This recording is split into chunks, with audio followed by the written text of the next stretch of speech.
Bon, on se retrouve aujourd'hui dans une petite vidéo que j'avais trop envie de faire. On va classer ensemble les tropes qu'on peut retrouver dans tous les livres, que ce soit de la romance, de la fantasy, de la science-fiction ou autre. En tout cas, on peut retrouver toutes ces petites tropes un peu n'importe où. C'est vrai que il y a certaines tropes que j'aime plus que d'autres, vous aussi c'est pareil. Et j'avais trop envie de faire avec vous en vidéo mon petit classement de mes tropes préférées, les tropes que j'aime pas, les tropes moyennes, voilà tout ça. En tout cas, j'avais trop envie de vous faire cette vidéo. C'est parti, on commence tout de suite parce que j'en ai mis au total, il me semble, 52 si je dis pas de bêtises, donc ça fait quand même pas mal de tropes, donc on va essayer de commencer maintenant et je vais passer sur mon ordi. Ok, donc c'est parti, je vous montre donc un peu à quoi ça ressemble.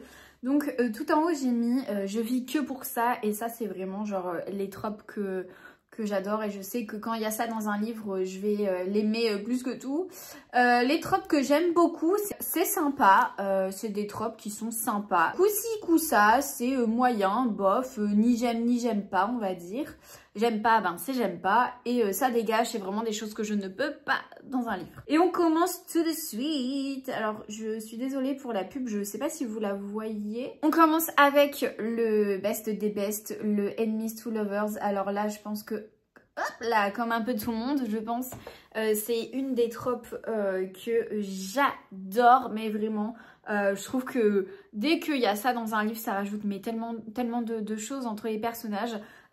Et là on sait que ça va être incroyable quoi. J'ai aussi ici imprimé la petite liste de toutes les tropes avec entre parenthèses ce que ça signifie, parce qu'on sait jamais des fois que j'oublie. Ensuite on a la trope soulmate.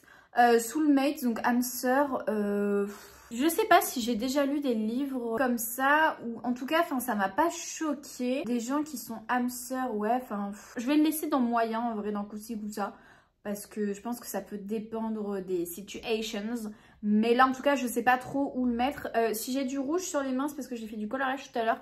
Du coup, je m'en suis foutue un peu n'importe où. La trope de One Bed. Non, mais One Bed, vraiment... Alors non, je le mets pas là. Je le mets ici parce que One Bed, c'est quand vraiment les personnages, ils se retrouvent dans une situation, on sait pas trop comment, mais du coup, ils se retrouvent obligés à dormir dans le même lit. Et ça, mon Dieu, j'aime trop. J'aime trop, franchement. Alors ça, c'est pas la trope générale du livre. C'est vraiment une sous-trope, quoi.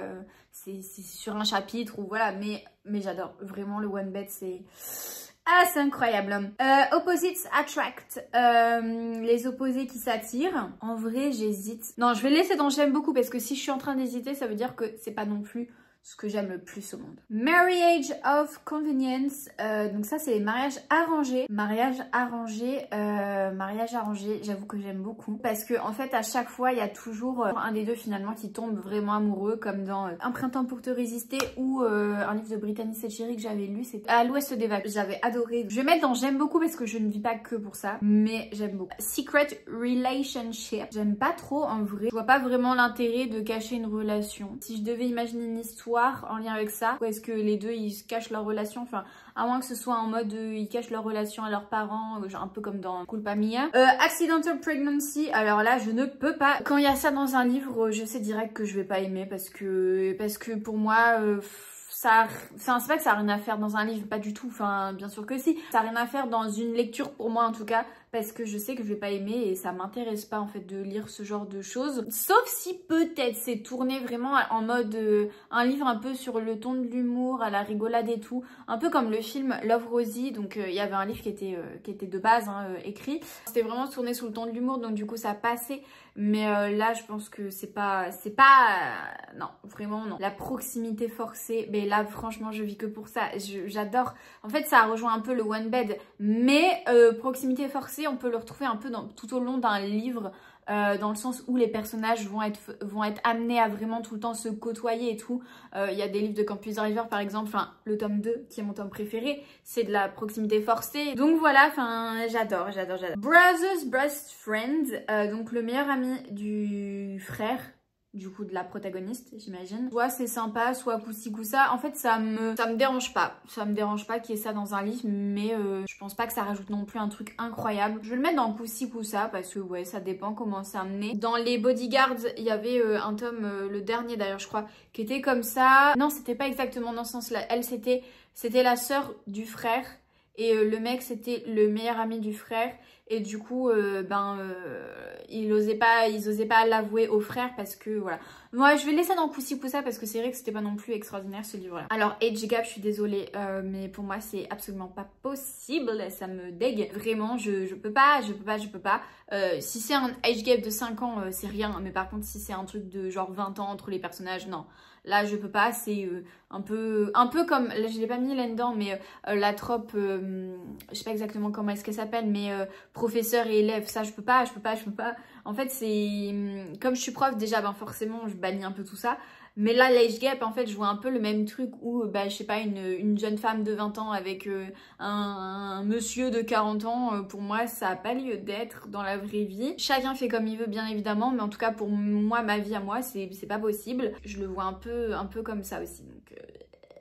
non merci. Ou même si c'est l'inverse, hein, même si c'est un jeune gars et une femme un peu plus âgée, c'est sympa dans certains films. Il y avait un film avec Virginie Efira et Pierre Ninet que j'avais regardé il y a des années, j'avais adoré. Mais dans un livre, je sais pas, je trouve que en fait je le vois trop dans le sens où la fille est jeune et le monsieur il est vieux. Donc dans ce sens là, pour moi ça me cringe un petit peu. Dans l'autre sens ça me cringe un peu moins. Mais dans l'autre sens, ça fait vraiment vieux pervers, quoi, qui veut avoir une petite jeunette, quoi. Par exemple, là, le dernier manhwa que j'ai lu, c'était Secrétaire Kim, là. Et c'est pareil, c'est dans le monde de... J'aime beaucoup. C'est vrai que ça fait un peu drama coréen, où on a vraiment des thèmes un peu similaires. Et c'est vrai que, ouais, j'aime vraiment beaucoup cette trope-là. Elle pourrait limite passer au-dessus, mais pour le moment, je vais la laisser là. Je pense que j'ai pas lu assez de livres pour me dire je ne vis que pour ça, quoi. Friends to Lovers, j'avoue que j'aime beaucoup aussi. Pas au point de Enemies to Lovers, parce que Enemies to Lovers, il y a vraiment genre le truc déchirant entre les deux, là, hein, ils ont envie de se tuer, mais en même temps, ils ont trop envie de... Voilà, quoi. Friends to Lovers aussi, j'aime beaucoup, parce que je trouve que ça crée aussi un autre truc. Il y a déjà une complicité entre les personnages, il y a déjà quelque chose, en fait. Et le fait qu'ils passent, en fait, à Lovers, j'aime trop. Et voilà. Alors, dans la vraie vie, encore une fois... je sais pas, j'ai jamais expérimenté ça. Pour moi, c'est un peu bizarre dans le sens où j'ai du mal à comprendre comment est-ce que depuis tout plein d'années et tout, t'es amie avec la personne et d'un coup, bam, t'as un déclic en mode t'as trop envie, enfin, t'aimes cette personne. Donc, je sais pas, c'est un truc un peu particulier, mais j'avoue que j'aime quand même pas mal. Royal Romance, pareil, j'aime beaucoup, hein.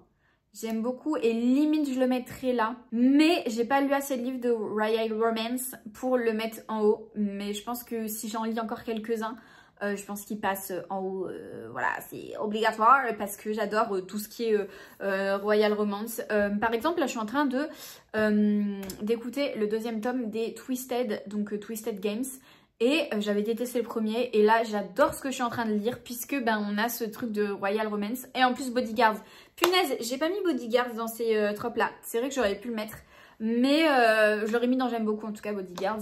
Mais Royal Romance, ouais j'avoue que ça rajoute un truc et tout. Donc bon, ensuite on a Right Person, Wrong Time, bonne personne mais mauvais moment. Je pense que je vais le mettre dans Coussi Coussa. Pour le moment il n'y a rien dans C'est sympa. Coussi Coussa parce que je sais pas, en fait je me dis pas tiens je vais lire ce livre là parce que c'est trop la trope de Right Person, Wrong Place, Wrong Time, mais non je sais pas, j'ai pas d'affinité particulière avec cette trope là. Ensuite on a, alors là j'ai oublié le N, Chosen One, donc l'élu.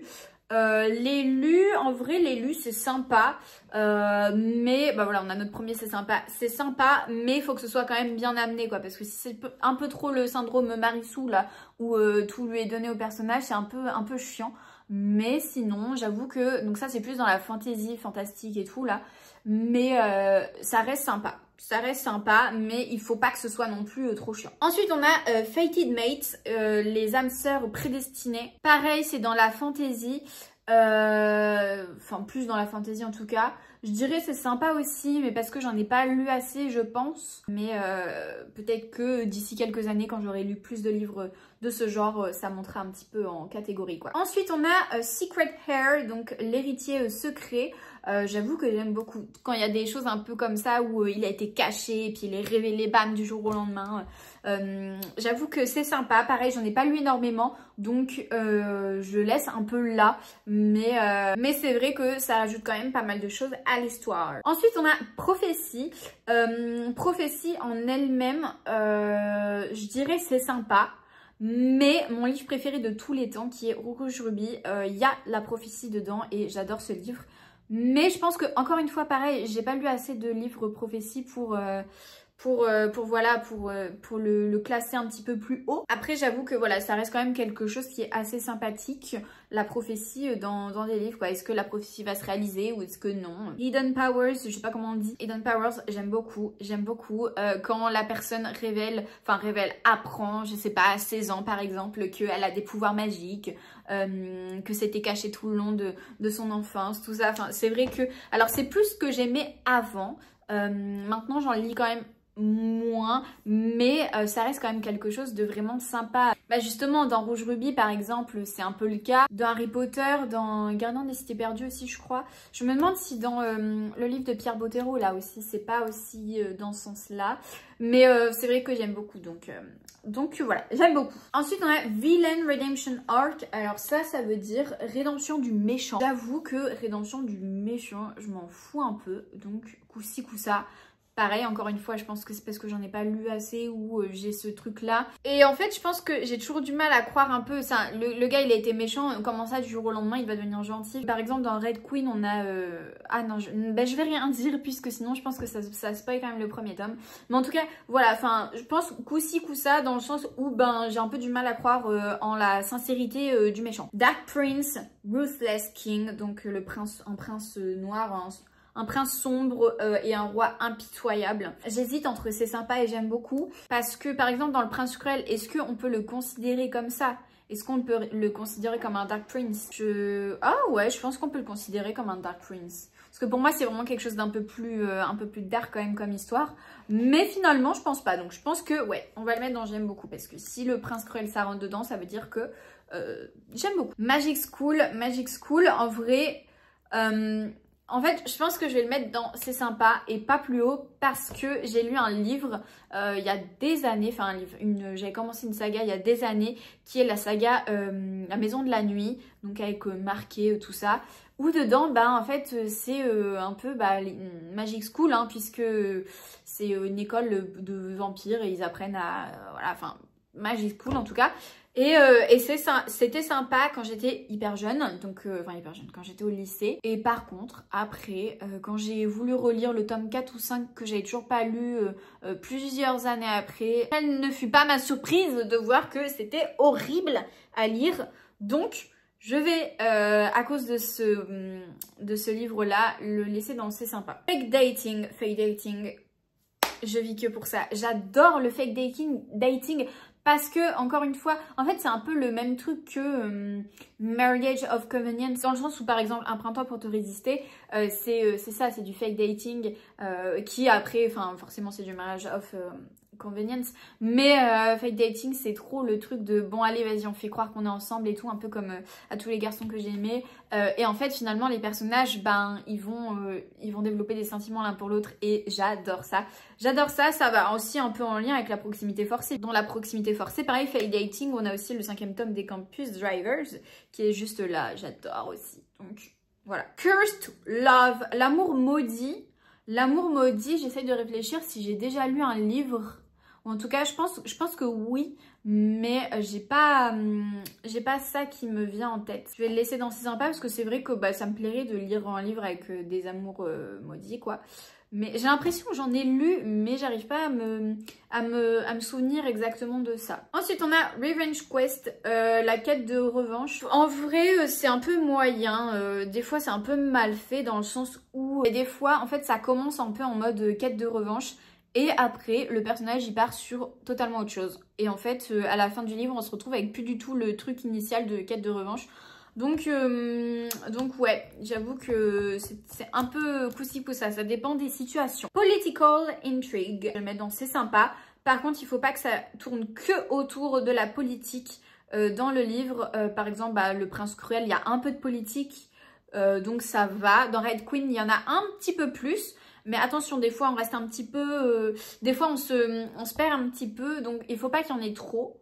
Parce que sinon, moi, en tout cas, je me perds. Ensuite, on a Force Bound, que je ne connais absolument pas. Et c'est Lien magique forcé. Donc là, j'imagine que c'est les deux personnages qui sont unis par la magie. Qui sont forcés, du coup, d'être unis par la magie. J'avoue que dans Rouge Rubis, c'est un petit peu ça. Mais je pense que je vais le mettre dans C'est sympa, mais je crois que j'en ai pas lu assez pour vraiment me dire que j'adore ça. Mais ça reste sympa, enfin si je le trouve dans un livre, forcément je vais aimer, je sais que je vais aimer. Faut que ce soit quand même bien fait évidemment. Gods and Mortals, donc des dieux et des mortels. Pas un incroyable souvenir, parce que des dieux et des mortels, alors qu'est-ce que j'ai comme image? Bah si, il y a par exemple le chant d'Achille, ça peut rentrer dedans, en tout cas dans ceux que j'ai lus et que j'ai bien aimé. Mais on a Gods of Love que j'avais pas trop aimé, et on a surtout Hadès et Perséphone, c'était naze. Donc je vais le mettre dans j'aime pas en vrai. Je vais pas le mettre dans ça dégage parce que non. Ni dans moyen parce que en soi, j'ai trop lu de mauvais trucs et en soi ça m'intéresse pas les dieux. Désolée pour tous ceux qui adorent cette trope là. Ensuite on a Morally Grey Character et ça veut dire quoi? Ça veut dire personnage moralement ambigu. Donc j'imagine que c'est un personnage qui fait des choses bien mais qui fait des choses pas bien. Est-ce que ce serait pas un peu comme... le Darkling dans Grisha, je sais pas. Je pense que en vrai, je pense que c'est sympa parce que forcément, on trouve des choses attachantes au personnage. Mais d'un autre côté, il est à bannir quoi. Donc après, ça dépend ce qu'il fait. Hein. S'il fait des choses vraiment hyper bizarres et tout, je le mets dans ça dégage. Mais je pense que je vais. En fait, si c'est dans le sens où le personnage il fait des bonnes actions et tout, mais aussi il va avoir des mauvais trucs, il va retomber un peu dans ses travers ou quoi. Je pense que je vais mettre dans C'est sympa parce que c'est vrai que c'est sympa. C'est sympa dans le sens où on a envie qu'il s'en sorte, mais on sait qu'il a encore du chemin à faire pour réussir à s'en sortir. Ensuite, donc là on est plus dans du contemporain young adulte. On a Coming of Age. Donc ça c'est quand le personnage passe à l'âge adulte. Si c'est la trope principale du livre, j'aime pas, enfin je m'en fous un peu. Je m'en fous un peu, hein, largement. Enfin, en plus, comment ça, on passe à l'âge adulte, ça y est, on a 18 ans, bam, direct, on passe à l'âge adulte? Non. Donc, je sais pas. Je vais le mettre dans j'aime pas parce que je vois pas trop comment est-ce que ça peut être le thème principal d'un livre. Donc, voilà. Ensuite, on a Makeover Transformation. Donc, ça, c'est une transformation... physique ou mentale. Je pense que à l'époque j'aurais mis C'est sympa. Là je vais le mettre dans coup-ci coup-ça parce que ça veut dire quoi? Que de base elle est moche et en fait elle fait un relooking, elle devient belle, c'est ça? À l'époque j'aurais bien aimé comme dans Journal d'une princesse où au début elle est un peu moche entre guillemets et en fait elle a tout un relooking, tout ça et finalement elle devient belle. À l'époque j'aurais aimé, là maintenant en vrai c'est bon, enfin à part si c'est sur le mental, c'est... Mais encore une fois j'ai pas lu de livre dans ce sens là.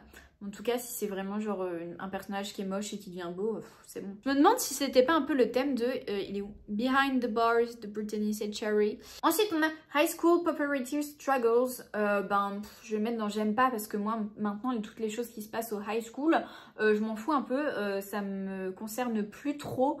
Donc voilà, après ça peut être sympa hein, parce que struggle, alors ça veut dire quoi concrètement? Ça veut dire les luttes sociales au lycée. En vrai ça peut être sympa, mais je suis plus du tout dans ce monde là et voilà. Donc sorry, not sorry. Ensuite on a Secret Identity, identité secrète. Ça je vois un peu le truc de Hannah Montana. Ou si coup ça en vrai parce que ça peut être sympa mais ça dépend quoi. Si c'est trop enfantin bah non merci quoi. Voilà, je pense qu'il y a 10 ans j'aurais dit j'adore et tout, j'aime trop. Surtout si c'est genre une star qui passe un peu en mode incognito et tout. Un peu en mode fanfiction de One Direction, j'aurais adoré. Mais bon. Ensuite on a Grumpy Sunshine. Je vais le mettre dans C'est sympa. Je le mets pas plus haut parce que je sais quand même que c'est une des tropes préférées des gens. Mais j'avoue que moi Grumpy Sunshine c'est pas non plus la trope que j'aime le plus au monde.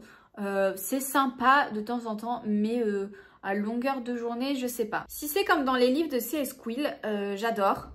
Mais malheureusement des fois c'est un petit peu mal fait. Dans le sens où c'est un peu trop poussé. Là, dans une des dernières romances de Noël que j'avais lues, il y avait un gros Grumpy Sunshine et c'était un peu trop gros. Donc des fois c'est un peu trop, c'est un peu too much. Et en fait des fois on se demande comment est-ce que les personnages ils vont réussir à sentir des choses et tout entre eux s'il y en a un qui est tout le temps de mauvaise humeur et l'autre qui est tout le temps de bonne humeur. Enfin, je sais pas. J'avais lu aussi le Grumpy Sunshine dans, pareil, À l'Ouest des Vagues de Brittany Setcheri. J'avais bien aimé, c'était sympa. Mais en fait, je pense que à chaque fois, moi, ça m'empêche un peu de... si c'est tout le long du livre, ça m'empêche un peu de tomber, moi, amoureuse du gars dans l'histoire. Donc, bon, bref, je vais le laisser dans C'est sympa parce que des fois, c'est bien fait, mais des fois, c'est mal fait. Bad Boy contre Good Girl. Donc, le mauvais garçon et la gentille fille. J'en ai un peu marre des Bad Boys en vrai, parce que souvent, c'est un peu pareil, un cliché. Donc, je vais le laisser dans Coup-ci, Coup-ça. J'avoue que je préfère un peu plus l'inverse. Je préfère quand c'est une bad girl et un good boy. Je sais pas pourquoi. Ensuite, on a Best Friend Sibling. Et donc ça, je pense que ce serait plus le dernier tome des Bodyguards en fait. Donc c'est frère ou sœur de la meilleure amie ou du meilleur ami. Ouais, je pense que je vais le mettre comme l'autre. Hein. Je l'avais mis où l'autre, ouais. Un coup-ci, coup-ça, ça dépend. Ça dépend comment c'est amené quoi, mais c'est pas non plus un truc incroyable quoi. Je vais pas genre acheter un livre juste parce qu'il y a cette trope là. Par contre, dans tous ceux que j'ai mis en haut là, Enemies to Lovers, One Bed, bah One Bed, enfin si c'est tout le long du livre c'était un peu chiant j'imagine. Mais en gros les trois là, ça je sais qu'il y a ça dans un livre, je vais l'acheter. Bully Romance, alors ça c'est un peu en mode tu tombes amoureuse de ton harceleur. Romance avec un harceleur, ben non. Alors en plus surtout si c'est un peu en mode dark romance, non merci. Si c'est comme L'ombre d'Adeline, non merci. Si c'est comme dans Un automne pour te résister, en vrai, je sais même, j'arrive plus, pour te pardonner, pardon. C'est pas vraiment du bully parce que nous, on n'a pas ces trucs de bully en face de nous. On sait que dans le passé, le gars, il a fait partie de ceux qui bulliaient la meuf, qui harcelaient la meuf. Mais maintenant, c'est plus le cas, donc bon, bref. Mais en tout cas, non, sinon, non, enfin... Comment ça, tu tombes amoureux de quelqu'un qui te harcèle? Ça va pas ou quoi là? Competition, en vrai, c'est très sympa. C'est très sympa. Je vais le mettre dans j'aime beaucoup. J'aime bien quand il y a de la compétition entre les personnages et que du coup, ils ont tous envie... Enfin, l'un l'autre a envie d'être meilleur que l'autre personnage, quoi. Donc, c'est vrai que j'aime bien. Et par contre, quand c'est genre le gars et tout, il se met un peu en retrait pour laisser briller la meuf, ça c'est incroyable. Found Family, je connaissais pas ce terme-là il y a quelques mois. Et c'est vrai que c'est très sympa. C'est quand les personnages, ils se trouvent une famille parmi tous les amis qui se sont créés. Un peu comme dans les Campus Drivers, ça fait une grande famille. Voilà, en fait, c'est un peu, ils ont choisi leur famille, ils ont trouvé leur famille. Donc, j'avoue que j'aime beaucoup en sachant ça. Time Travel, j'aime beaucoup. J'aime beaucoup. Pareil, Rouge Ruby, c'est...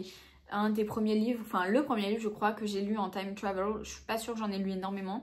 Mais par exemple, moi j'avais écrit une fanfiction avec, pour la trope Time Travel, qui était une fanfiction dystopique et tout sur les One Direction à l'époque. Mais en tout cas, j'adore ce truc-là. Alors malheureusement, je trouve que c'est pas énormément traité dans les livres. Parallel World, les mondes parallèles, si c'est un peu à la Shade of Magic, ça peut être sympa.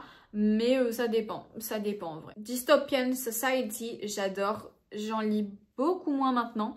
Mais il y a quelques années, j'adorais et je continue toujours d'adorer, je pense, quand c'est des choses un peu post-apocalyptiques et tout, ça me plaît, donc voilà. Supernatural Creatures, les créatures surnaturelles, comme les failles ou quoi, j'avoue que j'aime beaucoup. Je dis ça, on dirait pas du tout que j'aime beaucoup, mais je viens de soupirer, c'est tout. J'aime beaucoup, par exemple, comme dans Le Prince Cruel avec les failles. Voilà, enfin c'est surtout dans de la fantasy et tout, j'en ai pas lu énormément. Après, si, les vampires, les loups-garous et tout, ça rentre dedans. Donc, alors j'aime beaucoup. Attention, faut que ce soit des trucs pareil, bien écrits, parce que si c'est en mode Twilight, je peux pas. Twilight ou les étoiles de Nos Head aussi, j'ai eu énormément de mal. Mais des trucs avec des sorciers et tout, franchement, je trouve ça très sympathique. Enemies to Allies. Là, on n'a pas de... Je le mets là pour le moment, mais je le pose pas là. On n'a pas de romance, du coup, j'imagine. Ou alors ça fait Enemies to Allies to Lovers, j'imagine. Mais... là, juste comme ça, quand ils deviennent ennemis, après, c'est plus en mode amitié, je pense. En vrai, ça peut être sympa. Ça peut être sympa, mais pas du coup dans la romance, j'imagine. Le slow burn. J'adore le slow burn. Oh, ah, mais ça me... Quand c'est l'inverse, par contre, je peux pas. Enfin, quand au bout de la 10e page, les personnages sont déjà en train de se rouler des grosses galoches, c'est pas possible. Mais le slow burn où t'es là, genre tu te dis putain, mais quand est-ce que vous allez vous embrasser là? C'est incroyable, vraiment. Oh, les émotions que ça nous procure, en fait, je trouve ça ouf. Je trouve ça ouf. Road Trip Romance. Pas sûre d'en avoir lu, donc je vais le laisser dans Kusi Kusa parce que ni j'aime pas en vrai. Ensuite on a Fake Identity. Est-ce que j'ai déjà lu un livre avec ça? Fake Identity. En vrai je vais le mettre dans Kusi Kusa parce que je crois que j'ai déjà vu des films de ça et donc du coup je pense que ça peut être sympa aussi en livre, mais j'ai pas, là ça me vient pas en tête un livre que j'aurais pu lire avec cette robe là. Donc je vais le laisser dans Kusi Kusa parce que je pense que ça dépend un peu de comment c'est amené. Ensuite, on a Revolt to Lovers. Ça, c'est incroyable aussi. Je pense que c'est un peu comme Enemies to Lovers. Alors ça, c'est plus dans la fantasy, je pense. Après, si dans de la romance, quand les personnages, ils sont au boulot ou quoi, ou qu'il y a vraiment, genre, ils sont rivaux au boulot, rivaux dans des sports ou des trucs comme ça, je pense que si. Mais en tout cas, dans la fantasy, ça fait un peu Enemies to Lovers, quoi. Un peu similaire. Love Triangle, je pense que je vais mettre dans j'aime pas parce que à l'ancienne j'aurais pu aimer, et encore parce que je crois pas que j'ai des bons souvenirs de l'histoire d'amour entre Pita, Katniss et Gale. Pareil dans Twilight, c'était un peu chiant. En fait j'ai toujours un préféré dans les deux et souvent c'est celui qui est pas choisi. Donc bon, pareil dans la sélection avec Maxon et l'autre gars, je sais plus comment il s'appelle. Dans la sélection évidemment je préfère Maxon, mais ouais, c'est pas dingue hein. Franchement un peu marre quoi, en soufflant. Childhood Friends to Lovers, ça c'est un peu comme le Friends to Lovers, mais pas totalement, parce que là en fait là je suis en train de réfléchir. Je vais le mettre dans C'est sympa parce que l'autre je l'ai mis ici, je l'ai mis dans J'aime beaucoup, mais lui je vais le mettre dans C'est sympa tout simplement parce que en fait Friends to Lovers, je me dis ça fait peut-être que quelques petites années qu'ils sont amis. Et voilà, après ils deviennent lovers. Mais là, Childhood, Friends to Lovers, en fait c'est ton ami d'enfance. Et des fois en fait les amis d'enfance, moi c'est un peu la sensation que j'ai, c'est que tu les considères un peu comme tes frères ou sœurs quoi. Donc tu vois, je sais pas, j'ai du mal à me visualiser le truc. Second Chance Romance, je ne peux pas. Comme dans le dernier là des Morgane Moncomble, vraiment je ne peux pas, c'est impossible. J'avais une romance de Noël pareil, j'ai pas aimé. En fait je peux pas, j'arrive pas. Dans la romance comme ça, les personnages ont beau être mignons l'un avec l'autre, je peux pas. Pour moi, si ça s'est terminé à un moment donné, c'est parce qu'il y avait une raison.